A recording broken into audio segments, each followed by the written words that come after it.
Daimyo Hermitaur was introduced in Monster Hunter Rise, and is one of the first Carapacions in the series. Carapacions are crabs, and they usually have 4 legs, 2 claws and a shell. Aside from Daimyo, other notable crabs include the Shogun Cyanotaur and the Shagaru.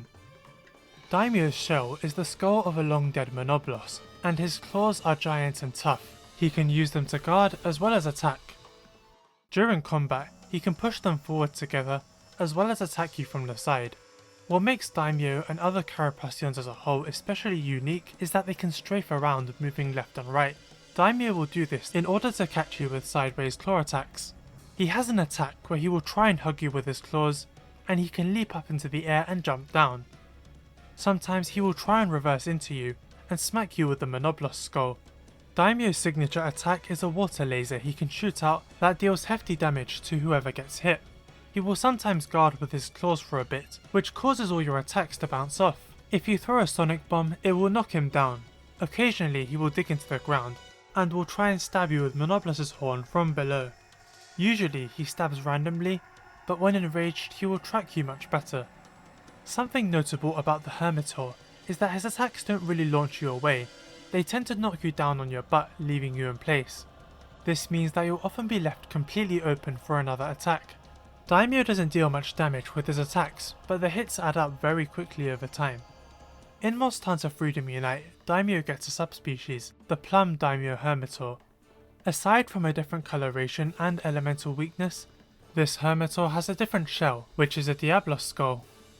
Its water laser travels much further too, and it tends to be more aggressive in how it attacks. Both Hermitaurs returned for Monster Hunter 4 Ultimate, with updated appearances and several changes. Daimyo's hug attack is delayed but knocks you away further.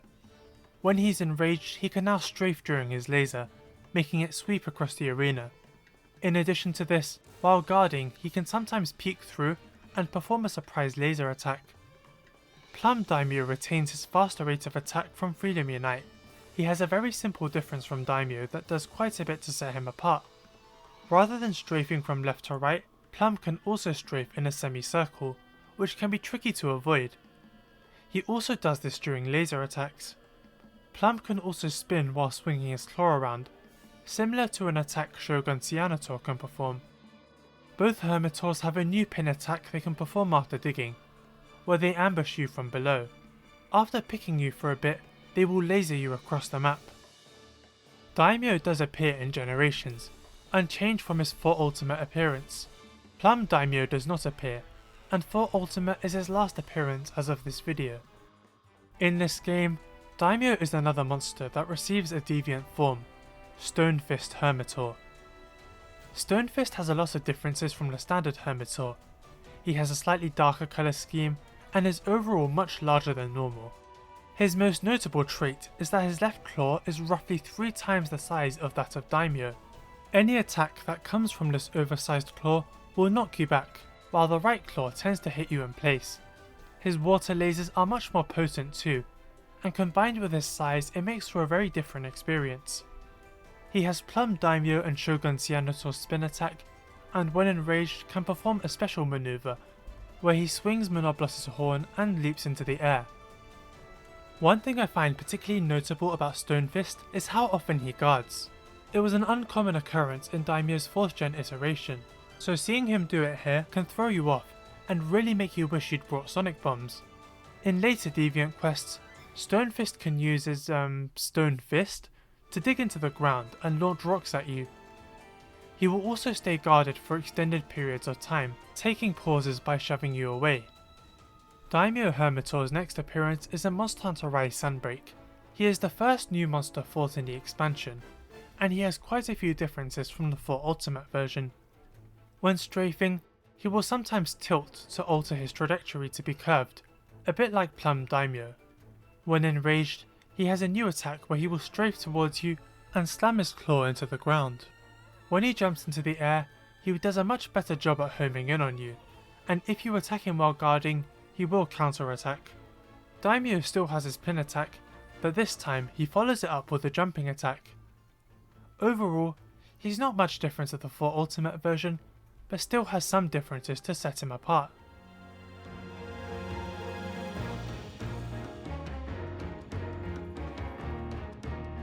Daimyo Hermitaur has different designs for his gunner and blade master armor, with Plum having recolored gear. Daimyo has high rank gear in DOS, Freedom Unite, 4 Ultimate and Generations Ultimate. There isn't much information available for his DOS gear, and admittedly I have not played it. For the sake of time, we will cover his Freedom 2 high rank gear and cover only his G rank gear for every other appearance. Daimyo's high rank Blade Master gear in Freedom 2 has the skills Guard 1, Throw Increase and Defense Up Small. His Gunner set has Reload Speed 1 and Defense Up Small. His late game U series set for both Gunner and Blade Master have Defense Up Small, Guard Up and Thunder Resistance -5. The purpose of the Blade Master sets seem to be optimized for weapons with shields, such as the Lance or the Sword and Shield, thanks to the Guard skill. Throw Increase is a skill that affects how far you can throw items like paintballs, and Defense Boost does as advertised. Since Daimyo is encountered near the start of the game, his set is definitely geared towards beginners, since the Defense Boost helps in fights, and the Throwing Increase would help players get acquainted with the tracking mechanics. Reload Speed on the Gunner set would also be a nice help. Guard Up for the U set was pretty valuable, as it could block every single attack in Freedom Unite, which isn't really the case for games like Iceborne or Sunbreak. Moving on to G rank, the Daimyo Blade Master set has Guard Up, Defense Up Small, Bomber and All Resist -3. The Gunner set has Guard Up, Defense Up Small, Crack Shot level 1 and All Resist -3. You might be wondering the logic behind having Guard Up on a Gunner set, but keep in mind that certain bowguns can have shields, which can be pretty valuable in certain fights. All Resist affects elemental resistances, and in this case decreases them all very slightly. Plum Daimyo's Blade Master set has Guts, Guard +1 and Flat Footed. Guts is what you all might know as Moxie from the recent games. It basically stops you from being killed when your health is above a certain point. Flat Footed is the opposite of Marathon Runner. It drains stamina faster on actions that continuously drain it, such as hammer charging. His Gunner set has Guts and Recoil down, but Reload Speed -1. Moving on to 4 Ultimate, Daimyo's G rank Blade Master set has Defense Up Medium, Guard +2, Rationer, and Thunder Resistance -20. Once again, it's a set made for shielded weapons. The skill Rationer is what some of you might know as Free Meal, and it gives you a 25% chance of not using a consumable. His Gunner set has Defense Up Medium, Steadiness +2, Rationer, and Thunder Resistance -20. Steadiness reduces bowgun deviation, which again makes it a set for bowguns rather than bows. Plum's Blade Master set has Guard +1, Guts, Constitution +1, and Short Sprinter, which is basically flat-footed from earlier.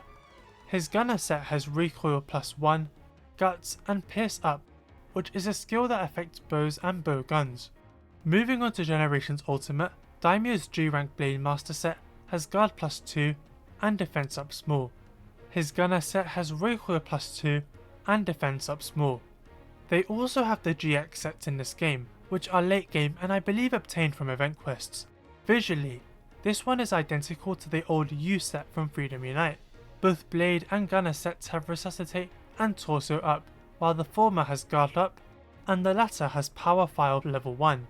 Torso Up is a skill that essentially doubles the skill points on the torso armor piece.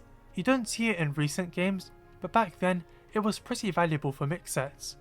The Power File level 1 skill buffs power files for bows, which makes this one of the few Daimyo sets that is bow centric. Daimyo also has an XR set obtained from his Hyper form, with the skills Defense Up Medium for both Blade and Gunner, as well as Guard +2 and Recoil down +2 for each respective set. Stonefist has the same skills for both types, and those are Resuscitate, Bubbly Dance, and Stonefist Soul, which is a skill combining Razor Sharp, Recoil Down, and Divine Blessing. Upgrading the set will add Constitution +1. This set is a bit like Mizutsune's in Rise, where the purpose is to dodge around and gain Bubble Blight, which will then trigger Resuscitate and raise your attack. Constitution helps this, while Razor Sharp and Recoil Down are added bonuses. Finally, Daimyo only has one set in Sunbreak, and it has Quick Sheath level 3, Tremor Resistance level 3, Guard level 5, Load Shells level 1, Normal/Rapid Up level 3, Ammo Up level 1, Guard Up level 1, Tune Up level 2 and Handicraft level 2. This set combines the purposes of the old Daimyo and Plum sets and is designed for both shielded weapons and bowguns. Tune-Up specifically is a skill designed to enhance mods used for bowguns, such as barrels or silencers. This set even has load shells, which benefits Charge Blade. It's a decent early game set with a variety of uses. Overall, Daimyo's Blade Master sets tend to be for shielded weapons like the Lance, while the Gunner sets are for heavy bowguns. Plum Daimyos fall into the same niche with some minor differences, and Stonefist's set is based around dodging.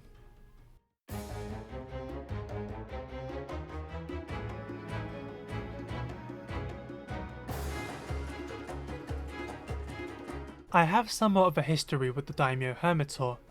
Monster Hunter 4 Ultimate was my first game in the series. Shagaru Magala was the final village boss, and he was pretty intense, and upon beating him, I felt really good, like I was on top of the world. So the first thing I did was move on to the high rank village, where I was almost immediately obliterated by Daimyo. He fought like nothing else I'd faced up until then, moving left and right with really unorthodox movement and attack. I had no idea how to tell when his laser was coming, and I think I triple cutted to him. Anyway, he's a really cool monster, and I think the 4 Ultimate iteration is still the best. Sunbreak would have it beat, but I think as a beginner monster, it doesn't leave much of an impression, and it would have really benefited from Plum's presence. Speaking of, I first fought Plum in 4 Ultimate, and he didn't really leave much of an impression on me, because I was rushing through G rank. I later fought him in Freedom Unite, and while he was tough, he wasn't too different from the standard version. When I refought him in 4 Ultimate for this video, I was really impressed with how a few simple changes really spiced him up, and made him feel like a completely different experience. It's a shame he's still stuck in 4 Ultimate, because that version is really good. This is one of those cases where Sunbreak's approach to classic subspecies hurts the experience quite a bit, as I think Plum would be really good in this game. I would go as far as to say he is the best Hermitaur. Stonefist is okay. To me, he feels like the classic Daimyo from 2nd Gen, with all the guarding. The giant fist was an interesting idea for sure, but to be honest, this isn't a deviant I would willingly grind. So a while ago I launched a Patreon, and I want to announce that I finally got early access working. If you subscribe to the HR7 tier, you will be able to get direct access to my videos a few days in advance, and get credited at the end of each video, while directly supporting me. Everybody wins here. If you don't care for early access but still want to support me, there's a HR3 tier for a lower price. Either one is good. In general, liking, subscribing, commenting, and even sharing videos with your friends is also a great way to support me, so I'd really appreciate it if you all did that. Be sure to let me know which crab is your favourite, subscribe to my channel and my Patreon, and like the video. Have a good day.